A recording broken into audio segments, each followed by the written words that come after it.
Hey guys, my name is Rob Noire and welcome to Thoughts on This Game. So I recently started working on a video about my picks for the top 10 greatest games of all time. And while working on this video, it immediately became apparent that you really don't have a lot of time in that kind of video to talk about the games. Generally speaking, a top 10 list video is usually around 10 minutes, give or take, maybe a bit over, a bit less, which means including an intro, an outro, and maybe some honorable mentions, you have less than a minute to talk about each game. And so that's where I came up with the idea for this show, which is basically where I just get to have an open discussion about games that I really like, give a bit of an overview, a bit of an opinion, thoughts, review, everything just all rolled up into one. So really what I'm going to be doing is just discussing my thoughts and opinions on several games that I enjoy or maybe popular games that I don't enjoy for a specific reason. And my only rule for filming this show is that I have to have actually recently beaten the game that I'm going to be talking about. So not just going off of like memories or what other people say. So keeping that in mind, welcome to the first episode of this and welcome to Thoughts on This Game.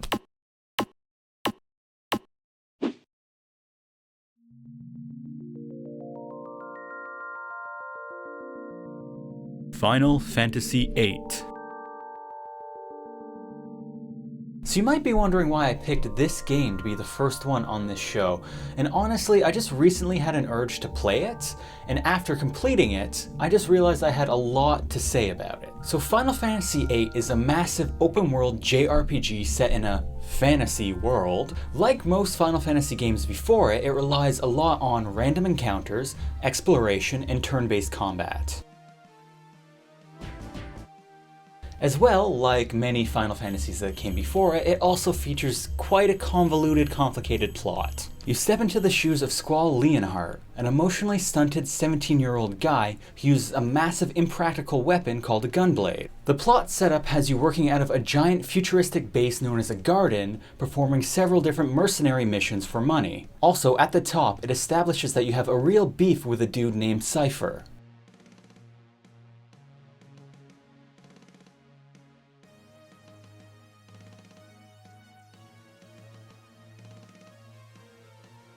As the game progresses, you learn that a lot of the combat revolves around using things called Guardian Forces, or GFs, which are basically really epic summons that anybody in your party can use, which is a lot different than a lot of the other Final Fantasy games. Along the way, you acquire a bunch of party members like Zell, Quistis, Selphie, and Rinoa.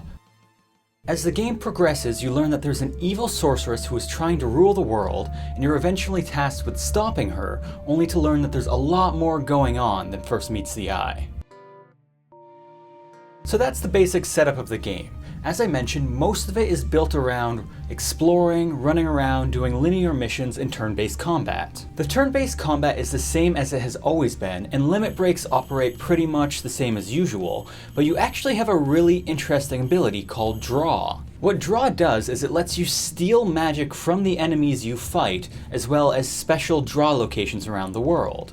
I actually personally always really liked the draw system because it made a lot of sense to me. You meet an enemy who has magic, and then you take that magic from them and then you can use it.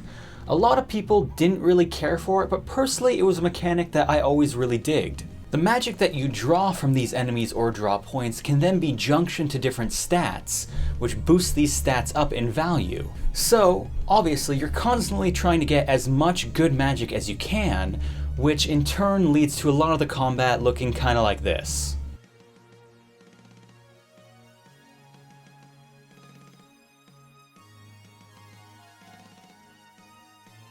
The story of Final Fantasy VIII is actually really cool and unique, and is one of the few Final Fantasies, along with Final Fantasy X, that I would actually classify as a love story.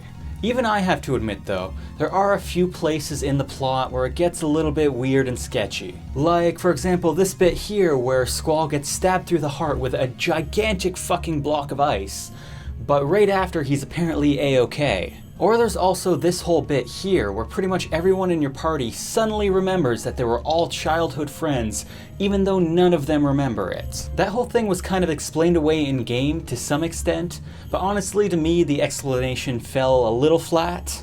I mean, what are the chances that pretty much this entire group of people who were all childhood friends would randomly get together, not remember any of it, and then suddenly, boom, they do. But anyways, so here's a few things that this game has going for it. Awesome, memorable characters. I actually remember reading that the creators of this game tried to make the characters seem more like normal people and therefore relatable, as opposed to going with crazy designs like they did with Final Fantasy VII. A very large, diverse world with lots of unique and memorable locations to explore. A great soundtrack, although one that's not a lot different than most of the other Final Fantasy games. Interesting, easy to understand combat. Lots and lots of epic moments and cutscenes. Really badass summons that, again, anyone can use. Some really cool bosses and enemies. Extremely customizable characters through junctions, GFs, and weapons. And here are a few things that the game has going against it. Very dated graphics, although not as bad as Final Fantasy VII. A lot of tedious grinding. A really high encounter rate, like in some areas ridiculously high. A plot that goes a little bit off the rails, as I've mentioned. Incredibly pointless side quests, like the Opal Lake side quest where you have to run around the entire world looking for random things, and then at the end your reward is nothing. Seriously, without a guide, some of these bits are just plain awful. I feel really bad for anyone who did this without a walkthrough. So much exposition. Seriously, the best example of this would be the Guardian Forces.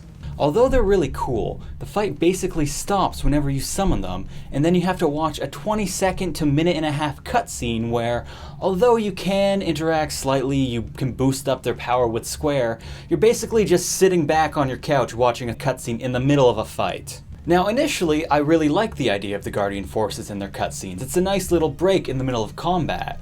But honestly, in a lot of battles, it really breaks the tension.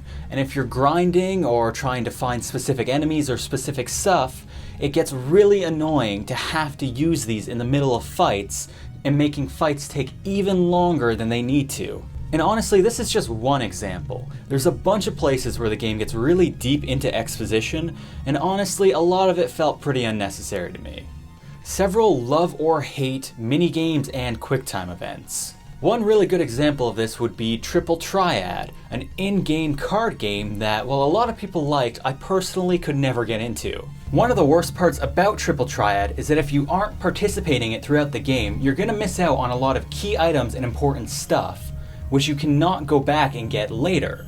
As well, there's several really important items for leveling up your characters and making them as strong as they can be that you can only get by using Triple Triad. Again, honestly, it was just something that I didn't enjoy, and because of that, it really felt like a drag. There were also a bunch of QuickTime events, which on the PS1, I just didn't really feel worked that well. One example would be this one. They make it so that there's not really that high stakes. If you fail, you can just do it again, but you kind of end up doing it over and over and over because it's just not that great. Overall, this is just an awesome game. If you like JRPGs and you haven't tried this one, you really should, because in my opinion, it's one of the best out there, especially one of the best old school style. Like most JRPGs though, there's a lot of things you kind of have to wrap your head around, like the magic or draw system or all the grinding. And if that's not really your thing, this one might not be for you. Still, this game had a lot of really cool moments, like the first time you summon Ifrit, or Bahamut, or Doom Train, or when you battle for control of the garden and there's this just huge epic war for it, or when you fight your arch-nemesis Cypher and then he legit kills one of your Guardian Forces, but then that thing comes back and just fucking decimates him. There's a bit where you battle a giant frog person called a Shumi, or where you find out your Guardian can actually lift off the ground and fly. And there's even a part where you go into space. This game literally has it all. This game also had a really good sense of humor. I usually find that the jokes in Japanese games don't really translate well, but in this one, it did for the most part.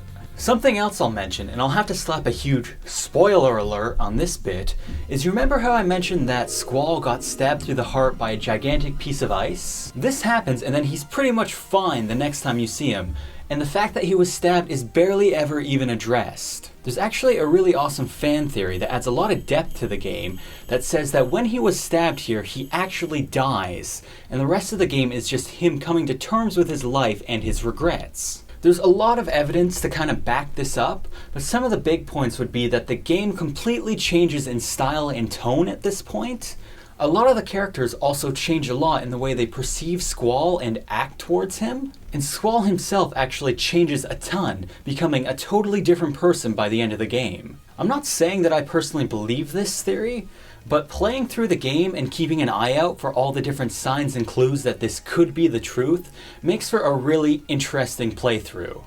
The one thing that always gets me every time is whenever I see this cutscene here at the end. Another one of the great things about this game is that these days it's more accessible than ever. You can download it off of the PlayStation Store and play it on your PS3, PS4, PS Vita, and it's really not that expensive. You can also find it on Steam with a little bit of extra content that you don't have in the PlayStation version, and with the ability to install graphical mods. Alright guys, that's pretty much all I have to say about this game. It's really awesome, and it's definitely worth giving a go. Just keep in mind that it isn't perfect, there's quite a bit of grinding, and it's going to eat up a lot of hours of your life. As always, my name is Rob Noire, and thanks a lot for listening to my thoughts on this game. Hey guys, my name is Rob Noire, and welcome to The Legend of Zelda Breath of the Wild. So, there's a lot of things. I'm gonna get jump scared. I don't want to get jump scared. I don't know what I'm doing. Oh! One hit and he died.